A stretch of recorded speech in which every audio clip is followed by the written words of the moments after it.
Hi, I'm Nicholas Biebuyck, Heritage Director at TAG Heuer, and it's a pleasure to welcome you today to the TAG Heuer Museum in Le Chaux-de-Fonds. With 162 years to talk about, we have to begin at the start, in 1860, with Edouard Heuer and the founding of the company. Here we have a selection of some of the early watches and a picture of Edouard and our original manufacturing site in Saint-Imier.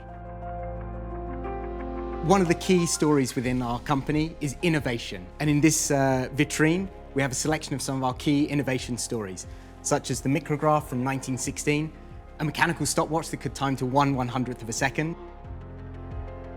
In the second decade of the 20th century, there was a very important transition in the watchmaking industry, from the pocket watch to the wristwatch, from early non-chronograph pieces through to the large stopwatches that had been adapted to wear on the wrist, on into smaller fob watches that were destined for the wrist, and the great evolution that leads us to how the watch looks today. In 1958, Jacques Heuer, a legend of our company history, would join the family business. The fourth generation to do so, his first responsibility was to set up Heuer Timing Corporation in North America together with his uncle Hubert. I always like to picture a young Jack in his late 20s moving from Sleepy Bien to Manhattan in the late 1950s. You can imagine him walking down Fifth Avenue, seeing the advertising, seeing the magazine covers, seeing the way people dressed, and we know he had a sensitivity for design already. He loved Mies van der Rohe, Bauhaus, and these sorts of mid-century modern designers as we know them today. And he really integrated all of these elements into the design of our wristwatches during this period. Once Jack started making wristwatches for the brand, he really couldn't stop. In 1962, he would launch the Ortavia.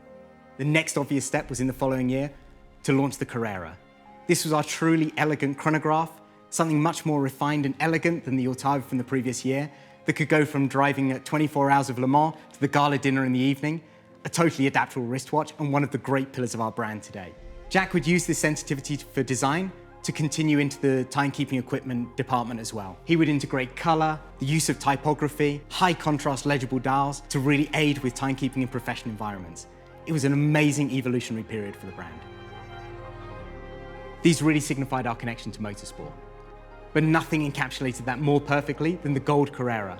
The reference 1158 CHN was Jacques Heuer's favorite watch, and he took great pleasure in presenting it to a number of the most successful Formula One drivers during this period. And in fact, we have on display Ronnie Peterson's personal watch that we were lucky to acquire back from the family in 2016.